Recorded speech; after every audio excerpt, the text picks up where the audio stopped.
Want to switch sides? Yeah, Well, let's change it up. Oh. What? You ever see three-card Monte? What's it called? Three-card Monte? Three-card Monte, so you have basically 3 here, and it's just like, where's the ball, where's the ball, Like where's they the do, ball? like they do it on the. In the streets of New York City. Yeah, but they also do it on the scoreboard of like baseball games. Oh, sorry, I didn't realize we were live. I mean, we're live. Like this is being broadcast on like live. Is this being? Oh, okay. Yes, it is being broadcast. PhiladelphiaEagles.com, best website around. All right. Howie, you guys have locked up a lot of your young offensive players, like basically all of them. With that being said, going into the draft, do you feel a need to prioritize that side of the ball? I think we got to be really. Sorry. Oh, okay. I was intrigued by the question. Yeah, I think what we try to do to the best of our abilities is go into the draft trying to fill as many needs as we possibly can through free agency so that we can be open to the best players in the draft.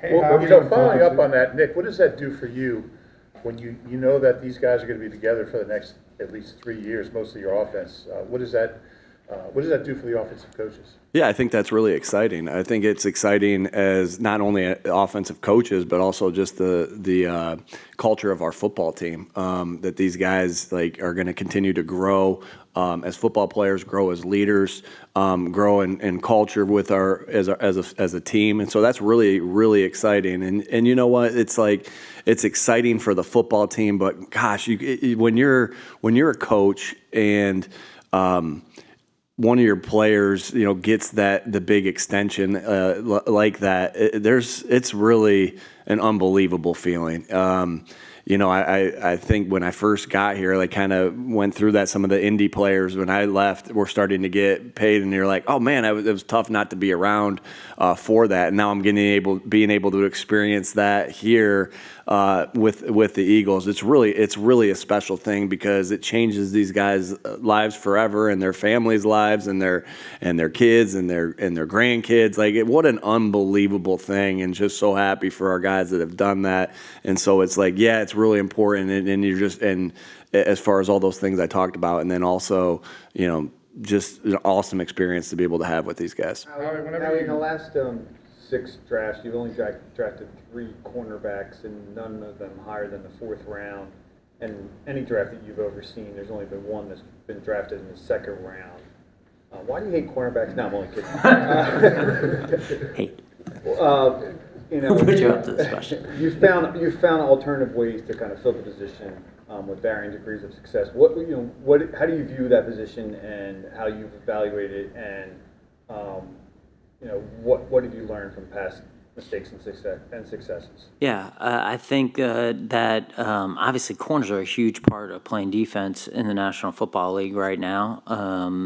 We always talk about affecting the passing game, and just like on offense, we talk about the offensive line and having skilled guys. We talk about the defensive line and having guys who can cover on the outside, on the inside, and how much that helps you. Obviously, 2 years ago, I think we were number 2 in pass defense, and we had 2 guys who, one was a second team.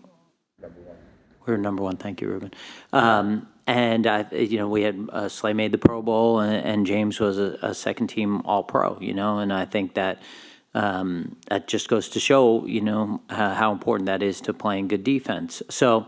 Always, I felt that's a priority. Obviously, when you give those numbers, those are compelling. We found different ways, and really going back to me being here, and even as a personnel director, we have signed some Pro Bowl caliber corners or traded for Pro Bowl caliber corners. So we've kind of probably done it a different way, but. Yeah, you're right. Obviously, those numbers are what they are. When you look at your turnover, did I answer that, Jeff? Was there a second part of that? Well, just in terms of you've had some of them. I guess they're all different in terms of when they haven't panned out. Has there been a unifying theme in terms of when you looked at that position, and maybe how you can look at it differently in terms of having success drafting at it? Yeah, and some of those second-day guys maybe had more success after they left here than they did here as well. So I think going back and looking at the things that you've missed on is important, and we've certainly done that at the cornerback position. When you look at the turnover, at the defensive coordinator spot here, how do you balance wanting to get players that might fit a scheme or a system versus the realization that these players might outlast some coaches? Yeah, well, obviously have a lot of faith in our coaches, and everything we're doing here is to do something not only for the short term but the long term. And with Coach Fangio taking over our defense, his influence has been on our previous defense coordinators as well. So it's not like we're starting from scratch. And so I think it's important that we're not bringing in players that we like, but also kind of fit what we're trying to do defensively. And so, Coach Sirianni does a great job of having that interaction on a continuous basis between us and the coaches. And obviously we talk all the time, and it's just important. If you bring in a really good player who doesn't fit what you're trying to do offensively or defensively, it just may not work. And just because somebody's having a lot of success somewhere else in a particular scheme or system doesn't mean that the flip side would also work here. However, whenever you have as many contract extensions as you do, what goes into the risk assessment of having that many? What risks are you accepting in those? Well, I think first, a tremendous amount of credit goes to Jeffrey Lurie, and allowing us to be aggressive and do these contracts early. And really, when you're able to do that and able to be in a position to lock down the caliber players that we think we've locked down over the last couple of weeks, it really gives you tremendous flexibility as you build your team going forward. It's a great success story for us to be able to draft guys and sign them to extensions. I think it's a great message to our team that if you come here and you do the right thing, you don't have to leave. And obviously, unfortunately, we've lost two players, two of the greatest Eagles in the history of our franchise who've retired, but they played with one franchise. We're very optimistic that we'll have two of those other guys who will end up doing that. And so I think that's legacy, to be able to have players that are able to do that. And when other players see that, I think that's a big part in building culture. So I think that's important, and that starts with Jeffrey, because if we didn't have somebody who was willing to do that and to allow us to sign guys early, and when you sign guys early, you're obviously hoping that the player's going to get a really good deal, because obviously you want it to work for both sides, and that we're able to spread out the cap hits and be able to get other players. And so by doing these deals early, we're hopeful that, we believe in the players we're doing it with, and we're hopeful that it'll allow us to continue to add to our team. But it all starts with Jeffrey. When you talk about a prospect ceiling and the player development that goes into that, are there positions where you find that is more likely to happen, and positions where you maybe want more of a finished product? Yeah, and Bo, I'm probably repeating something I've said before, and I guess that happens when we've been together for a long time. But, this is the only profession, and I don't know any other profession because this is the only job I've ever had, but this is the only profession where you take someone out of college and you expect them to be great. And if they're not great, you criticize them for not being great. And we believe strongly that we have to develop these players, that they come in here with a skill set, but they're unfinished products, and that we have a great coaching staff, we have great player development staff, and we have great support staff to help develop these guys. And so, we know that all of them, like all of us, are going to have things they need to work on. And one of the reasons that we do these top 30 visits is to get a head start on that. So we're kind of hitting the ground running if we draft any of these guys. But I think that's the first thing. It's kind of here are the strengths, here are the weaknesses, how we can help them with the weaknesses, whether they're on the field, whether they're off the field, how we can support these people so they can reach their potential. Because a lot of these guys are 21, 22, some a little bit older in this draft, probably the last draft like that. But still, all of us, 23, 24, aren't the same people we are as we get older. And so we want to make sure that these guys have the right tools in the body, they have the right intangibles, that they have the right willingness to be coached, to be taught, to work, to be great. And if they have those things, and we see the talent and we see the work ethic, then we think that's probably a fit. You have a history of having succession plans in place along the offensive line. Lane's 34. How do you weigh, using an early pick on a guy that you want to be able to play early and versus having him sit behind a guy like Lane, especially with the positional importance of offensive tackle? Yeah, sure. When you look at Lane Johnson, you're talking about still one of the best players in the league. One of the best people, one of the best players in the league. Incredibly fortunate to have him and the level that he plays at. And really, I can't speak for Coach, but I know just from speaking to him enough, the confidence going into a game with him being able to be our right tackle and one of the captains on this team. And so you don't ever replace that. You don't replace that in 3 years. You don't replace that in 5 years. I mean, he's a generational player. And so just like we talked about with Kelsey, with Fletch, like you don't ever replace those guys. Those guys are irreplaceable. But when you talk about position importance, the O-line across the board has always been a huge importance to us, and it hasn't only been about the 5 guys. It's been about having depth up front. And certainly when you look at it, we've lost a couple of guys. We've signed here a couple guys in free agency. May not even be a couple, but we have some guys also we signed as futures that we consider kind of, guys we signed in the offseason, and we have some young guys that we like. But, it's an important position to us. And so we're looking at it just in terms of numbers about not only where we are now, but also going forward. I think also when you look at having guys, and let's just use Fletch and Jason as an example, I don't think I ever talked this long during questions. I'm doing good job. Nice chewing the clock. Thank you. Yeah. I think that when you look at that, like you have two options, right? You can kind of tell people stories about work ethic and how guys played and how they led, or you can have them watch that.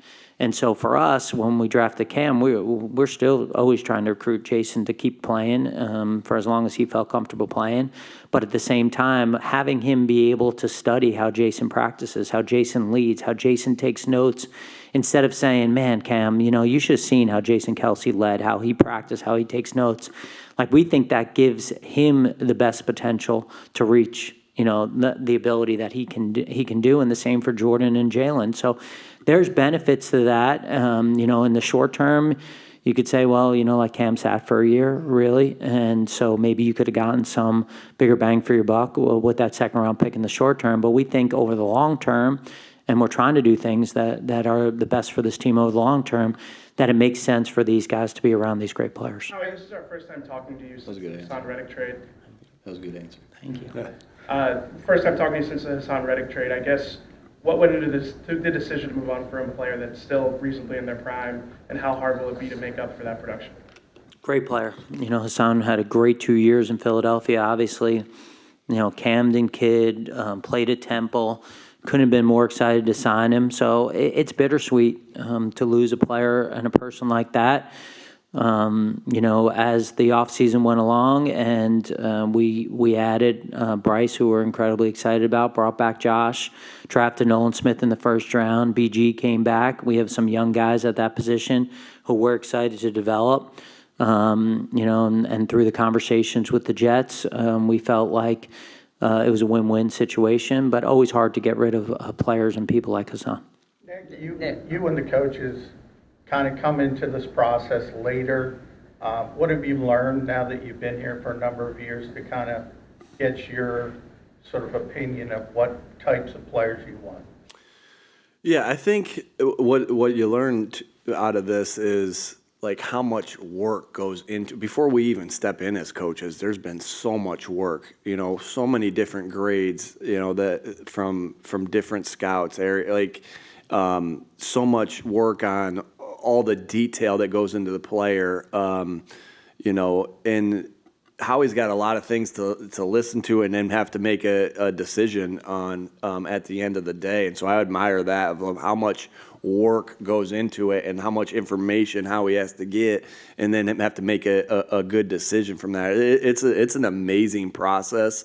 It makes you think so much of, how a team works, in season, and how, and everything that goes into getting ready for a game on Sunday. It's quite remarkable there. As far as the type of player I think you were really asking, I think at the end of the day, it first comes down to, everyone has to have talent to get into the door, right? I mean, you can't be the best person in the world, have no talent, but it starts with talent. And that starts from, you watching the tape, seeing all the times and all the different things. And then it goes into I think at the end of the day, we tried to make it really simple as far as, is the guy tough? Does he love football? And is he have high football IQ? And we get all the information on the character from the scouts, but that's what we're always trying to figure out as coaches: are they tough? Do they love football? And do they have high football IQ? Because in my experience, and with around good players, those are the guys that you can't go to the game without. Like, man, the guys that have those three qualities, you can't go to the game without them. You feel like they're constantly succeeding, and they have the ability, God willing, to reach their ceiling. Those types of players right there. If I can ask you, Nick, if I can ask you a follow-up to the question Jimmy asked, it's Howie's job to think long-term. It's your job to think about the next game, so to speak. What's your tolerance to someone who might need to sit a year? Yeah, I think at the end of the day, we have to do, it is. It's. I always got to think about how we win the next game, but and how we win.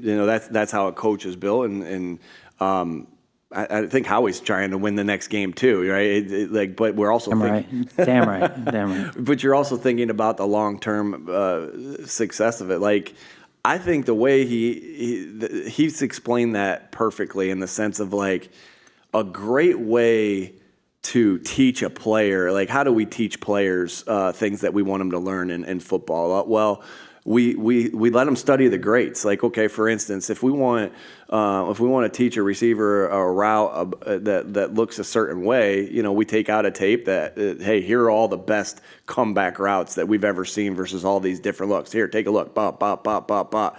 Man, can you imagine, like, if let's say we had I don't know, I'm just going to throw it. This is the first name that came in my mind. I must be old. Chris Carter. Like, can you imagine this comeback route that Chris Carter's running right here? Can you imagine just being able to sit with him and talk to him about, well, Cam had that for the last, 2 years, right? And Jordan Davis and Jalen Carter were able to sit there with Fletch and pick his brain. Like, what an unbelievable opportunity that may not show itself right at the immediate, right in the immediate future, but it's going to show itself later down the line. And with Cam, he had versatility where he could play multiple spots and not only contribute to a team, but also learn from Jason, right? Just 1 year he was backing up, and 1 year he was playing next to him. So, yeah, you're always thinking about how you win the next game, but winning the game is not just with the players that are. The depth in the NFL is a real thing that has to be accounted for, because it's such a long season, so demanding on the guys' bodies. Everybody that makes this team is going to contribute to this team, and then just what Howie was explaining is just the extra for it. Wait, I just want to add to that. I thought that was a great answer, and are any of your own receivers get to learn from freaking AJ and Devontae, which is freaking special too. Yeah. But I would say that Nick's point was the right point, which is like, this isn't like another sport where we're sending them down to the minor leagues. These guys are on the roster. We're expecting everyone to contribute on our team. I mean, you guys know this. When we won our Super Bowl, we won with a backup left tackle. Like, that had to go play. We won with kind of an undrafted free agent who was making big plays in the Super Bowl. We won, without a bunch of our captains on defense. Jordan Hicks didn't play in that game, and Chris Marigo's our best special teamer, and obviously our quarterback didn't play in that game. So, like, we don't go and say, hey, we're redshirting guys, even when we drafted Cam. And so we're drafting these guys not with the intention like these guys are never going to play. And obviously, like, if you have a great starting lineup and they don't play, well, that must mean that there's good things happening too. But we're not sitting there going, hey, we don't expect any contributions. We still have to build depth on this team. We are still going to need players that aren't in the starting lineup on day one that are going to have to contribute for us to get where we want to go. What's your favorite part of this time of year, and how much do you get into the trading part of it? You've obviously made tons of trades. I like the trades. I do. This is fun. I think that from my perspective, the ability for us to really put our imprint on the football team, to be able to bring guys in. We're not going to lose any games, so certainly that's not going to spoil the party for us.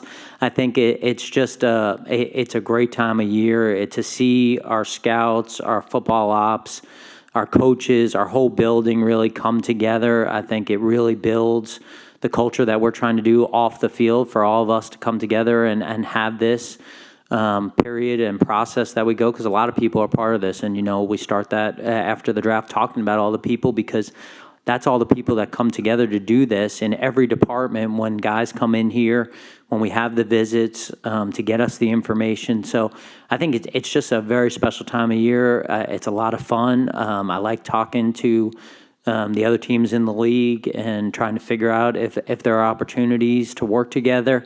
I like doing that. I love picking players. I love calling those guys.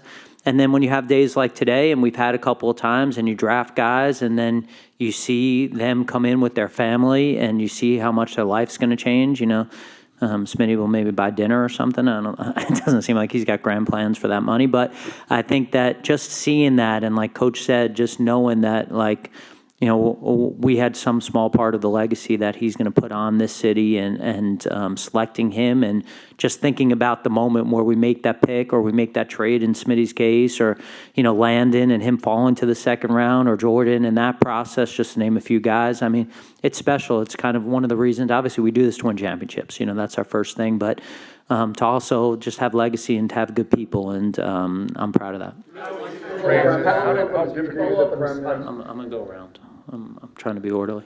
To follow up on Hassan, you referred to it as bittersweet and a win-win. What do you think the upside is for trading Hassan for the conditional pick a couple of years down the line? Well, the pick's not conditional. We're getting a pick, so I don't really think I understand the question. It's a third round to become a second round pick. Mm-hmm. Right. So what do you think the upside is for trading Hassan with a year left in his deal in his prime for the pick that you got? Well, I think you're asking a question in a vacuum without all the other factors. So, I mean, if we want to talk about all the factors that go into building the team and the resources that we put into each position, we can do that. But I don't think the question's really fair and accurately describes the transaction. When you look at the position that when you guys are at the clock, when it comes to balancing a guy's talent versus their potential injury risk, or they had several injuries in the past, how do you guys balance that and process that and go forth with your decisions? So balance the durability issues with. They could potentially have as well too. Yeah, we talked about a lot of the groups that are a big part of this, and our performance staff, our training staff, and our doctors are a huge part of this process, and we're not experts in that field, and so we take their guidance on that. We put a grade based on what we think the player is going to be, not only this year, like we talked about here with Bo, but what the player is going to be, 3, 4, 5 years down the line when we develop them at really the best of their abilities. And then we come in and we meet with the doctors and we talk about their ability to play through it. Durability is a huge part of this game. Having guys on the field is a huge part of how we have success. And so that is a huge part of it, and that's a factor at the end of the day. And so, a lot of times, you're looking at a player, you love a player, but there's concern about, being able to get into the second contract. And so you got to weigh that and where you're willing to take the guy versus maybe a guy at the same level at a different position, or maybe a click below, but the guy hasn't missed a game and you feel really confident. So I think that's all the information that goes into weighing these decisions. What is Stoutland like during a pre-draft process when he gets hot on a prospect? I don't know if there's any stories that go along with that, and the general benefit of having him in the building. Yeah, Stout's like we've been together for so long. He's like a family member, It's like I feel like if you just came in and you didn't know and you saw. You saw some of the discussions, you'd be like, it would be like, whoa, what's going on here? And it's all because of passion. He's incredibly passionate about what he does, and the people in his room. And obviously, we've been really successful with those guys. Not perfect, but successful with those. And us, going through this process, we're passionate about it. I think that one of the things that has really worked well is we kind of see players the same way, and that doesn't mean there aren't differences of opinion, but we see them, we work through it together. When he's passionate about a guy, a lot of times we're passionate about a guy, but it's funny because he doesn't want to know anything, before the fact, so you kind of give him a list. And, I may have told the story last year, but last year he's like, I found a guy. This guy, special. He's like, I found a sleeper. I'm yeah, Stout, he's going in the top 10, On agree with the premise that this draft is top heavy? In terms of, like, in terms of, like, in the first day, second day, like, in terms of what's the premise? Yeah, the first 2 days, and maybe even just the first 2 rounds. Yeah, it's funny because, people have come to me and kind of said internally and said there's kind of been some stuff talked about this draft. And I always say this, Jeff, you tell me who's going to be at our pick, and I'll tell you if the draft's deep or not. And so, like last year, we're sitting there and, we're in the 6th and 7th round, and it's like, well, we were like, couldn't wait to get on the clock because of the players that we were enthusiastic about and that we drafted. And so, I think the draft depth is based on who's available to you at each of your picks.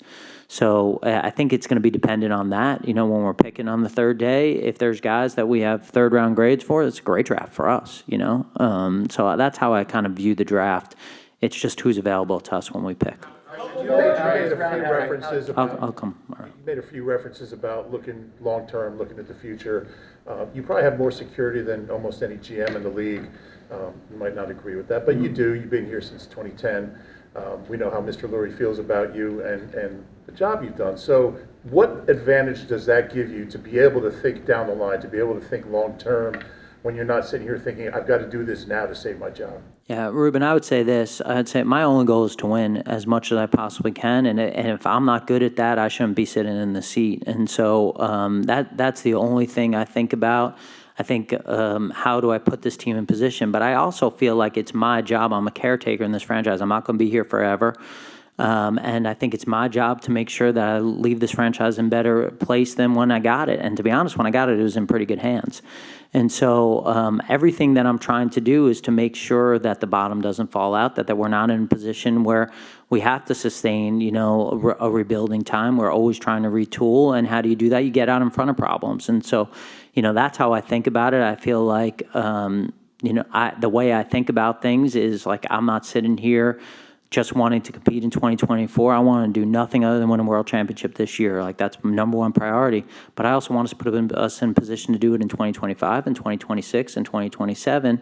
And if I'm not sitting here, I haven't done a good enough job. And so the reason that I was planning on sitting here is because I plan on doing a good job and making sure this team has enough talent that our coaches are in a position to win every game. How does this year compare, Howie, to past years in your confidence in being able to guess what's going to happen before your pick in the first round?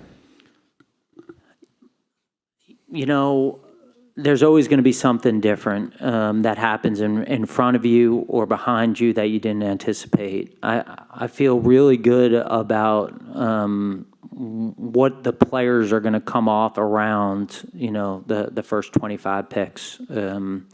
Now, that doesn't mean there's not going to be some moment in the first round where I go, whoa. But I feel good about that. I think that when you're picking in the middle of the second round, there's probably a little bit more curveballs that come your way, but we will be prepared for it. We will go. We don't do many best outcome scenarios.